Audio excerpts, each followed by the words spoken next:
somebody to say, okay, we're gonna get to it.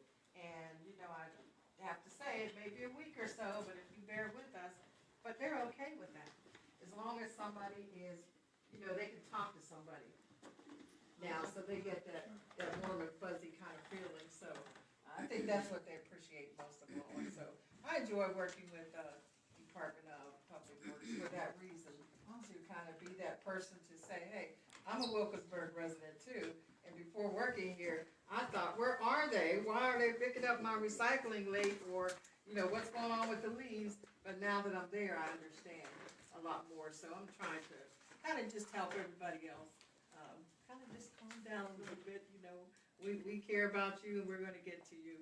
So that's basically, for me, the Department of Public Works. Perhaps the Director of Department of Public Works. Oh, and this is a little cheat sheet that we made up. So if there's something else you want to know, you can talk with Roy.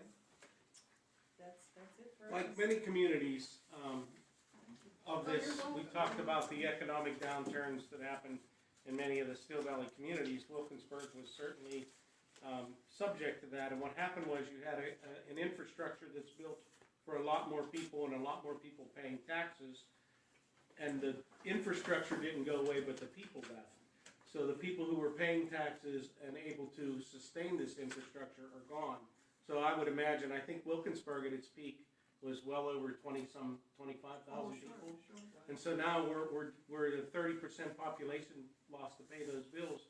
And we have to figure out how we do that. We have, you know, countless vacancies, 600-700 vacancies of property. So how do we... About 600 or 700 vacancies in Yes. Wilkinsburg. And that creates a whole other problem with crime and, you know, financial stress on the borough. So how do we continue to offer the same services for the same number of streets, the same number of streetlights, the same, and increase crime just because over time crime has increased over, you know, the 20, 30 years that population has decreased. So how do we continue to, the sewer lines didn't change, they only got older, but, you know, all those kind of things that we have to maintain and keep up with much fewer people to pay the bills and a much, you know, decreased tax base. So that's a struggle that Wilkinsburg faces. We need probably 12 guys on DPW. We probably need 4 or 5 more police officers. You know, so where we're at, it's very difficult to sustain those. So the hard part is to get people to understand that when they don't come, it's not because they're neglecting to come out and fix your drain or fix your, you know, sweep your street. We have limited resources, so we do, and we're trying to get. That's not to say we can't get more efficient at what we do, and we're trying to do that every day. With the addition of Kathleen to better track Public Works and their work, and make sure we're getting back, and make sure, because Roy's a working Public Works director. He goes out sometimes and he'll be in a hole fixing the sewer line when people are calling his office and he can't answer the phone, and they wonder, why can't I get anybody at Public Works? So we try to solve some of those problems, trying to resolve those issues so that people do understand better, and Kathleen is helping us with that. So Dave and I work all the time, and Lloyd, about finance and how we can save costs. You know, we're working to lower our healthcare costs. We're doing a lot of stuff to try and save the taxpayers' money while not diminishing services, because every year, you know, inflation itself and additional costs take a bite out of the budget. So how do the borough's gone 10 plus years without raising taxes, and nobody wants to raise taxes. So certainly the tax burden is part of our problem for new homes, or, you know, for people that want to move in. So we don't want to raise taxes. But the flip side of that is every year you don't raise taxes, you're taking something away, because even if inflation is 2%, on a $10 million budget, that's $20,000 every year, you know. So every year you don't raise taxes, you're taking $40,000 away from some kind of service, and that's being generous, you know. So 2% cost going up every year is being very nominal. It probably goes up 3 or 4% every year to run the borough. I have a question. How do you pick which houses get demoed, and how do you pick, like, for instance, on Ramsey, there's a tree that's like hanging down, and that is actually hitting the top of my van every day. Like, how do you go about to get that tree that's hanging over the street, who do you have to call? Public Works or Code, or how do you get on that list to get stuff done? Well, you can do that a number of ways. There's two different issues. So the tree is a matter of contacting either Public Works, and they put in what we call a service request, and it has to be determined if the tree is yours or it's on a public street, and you know whose tree it is. So we don't trim everybody's trees just because No, they're but I'm hanging saying over it's actually it's so far over, Right. but it's hanging down on the. Yeah, it's on private property, but it's hanging over public property, so. Yeah. Matter of fact, I noticed that, just a couple days ago, first chance we get, we definitely need to remove it because, salt trucks won't be able to get down there without damaging it, so it will be done. But anytime you see that, you should call us and put in a service request. Okay, so, but that's a Public Works thing. Right. So what about that? Sometimes it may be a code of issue as well, so sometimes it may have to be referred to codes as to whose tree it is, because if it's in our inventory of public trees, it's a little bit different process. So. I would consider that issue with the tree that it would be twofold, that it would be code enforcement and DPW, because DPW doesn't have the capability of going after the property owner for maintaining that tree, where we will send a letter to them. Most of the times, we can't wait for the property owner to mitigate the issue because it becomes a safety issue with hanging in the public right-of-way for salt trucks, fire trucks, safety, and one of the other issues that we have is that with a lot of the absentee property owners, deceased property owners, the reason why our vacancy rate is so high, the 600, 700, 800 ones that we're speaking about, are properties that either the property owner is deceased or the obtaining contact of that property owner is because they are out of state, or we are incapable because our police power as the code enforcement office only reaches so far with our capabilities. So inherently, that when that situation arises, it does fall on DPW to assist with us. So we try to work hand in hand with those aspects.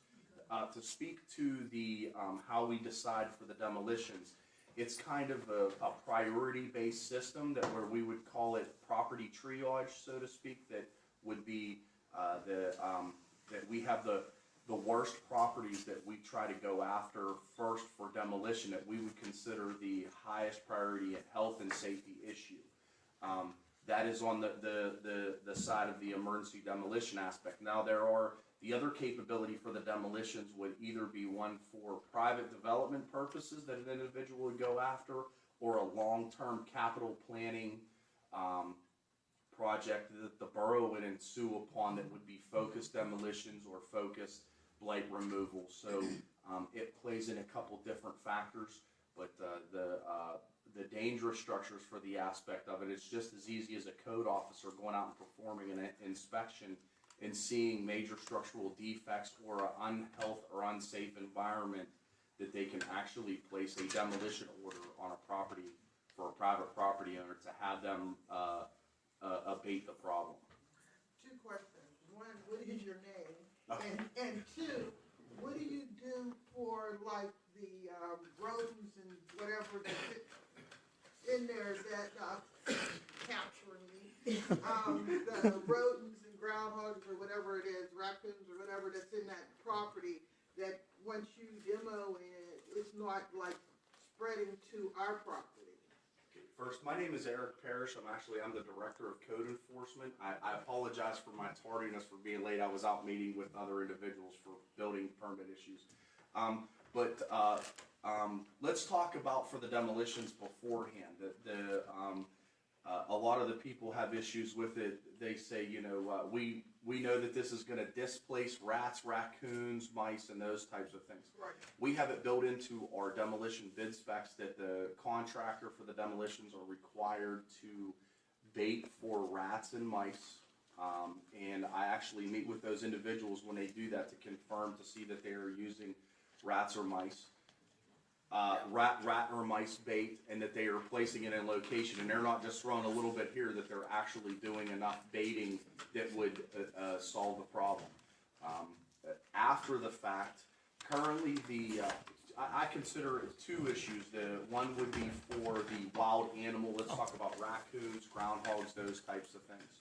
The borough has a current contract with a service that if anybody sees them around, they're called Big Daddy's Wildlife, that where we trap up to 200 small animals a year, which we actively perform because we have a serious raccoon and rodent issue in the borough of Wilkinsburg.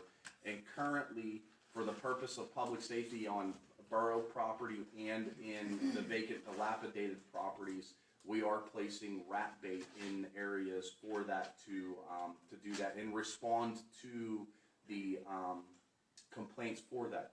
What I will say though is for the people that have occupied structures where they are under the property maintenance code, it is the responsibility of the property owner on their private property to put safety measures in place to protect the interior of their structure from rodent infiltration, and making sure the exterior of your property is sealed correctly around the foundation, around the wood. That is like the #1 stopgap from keeping rodents getting into your house, because they can squeeze through the smallest holes.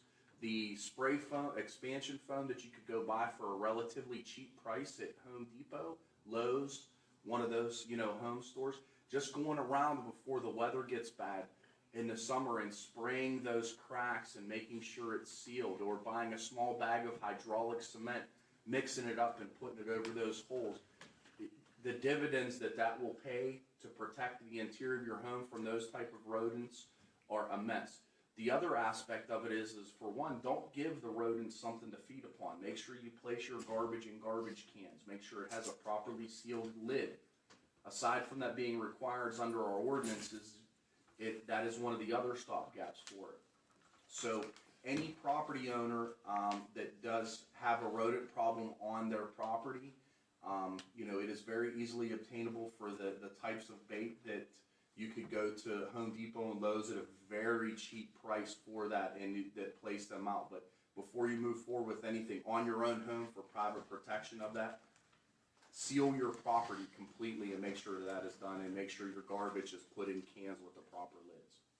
And Tony, again, just to reiterate what Dawn had said, it's all starts with you as the resident, to call in and just give us a call either to the borough building, Moses will direct the call either to us at Department of Public Works or to Eric's Department of Code Enforcement.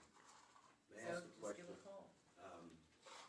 Say your problem is right next door, and say right next door is not just say it's a building that's been vacant for a while, and individuals are probably going in and out of there throughout the night. There's no lights on, but you see candles or something like that, or that they're eating over there and they're leaving just trash bags of things, and you can almost smell it because you live in that right next door. How do you obtain that property by it being a vacant property and the person hasn't paid their sales tax, their property taxes in so many years and that? How can you obtain that next lot and block next to your property to expand what you own? Excellent question, and that is probably one of the most questions that we receive on a daily basis here at the borough. Well, let me add just this. The only reason I say that is because it only adds to your own property and value, plus it will eliminate that vacant property and problem that could eventually hit your home. Right. By them burning candles in there or just running in and out of a window or a back door, even though it's boarded up, your home is in danger too. Because if there's a fire over there, a lot of the homes are so close, and all it takes is a spark. And a lot of these candles that I've seen people in empty garages eat, and you know what they're doing in there. So I don't need to name a bevy of things, but there's more than 3 or 4 things that they're doing in there. So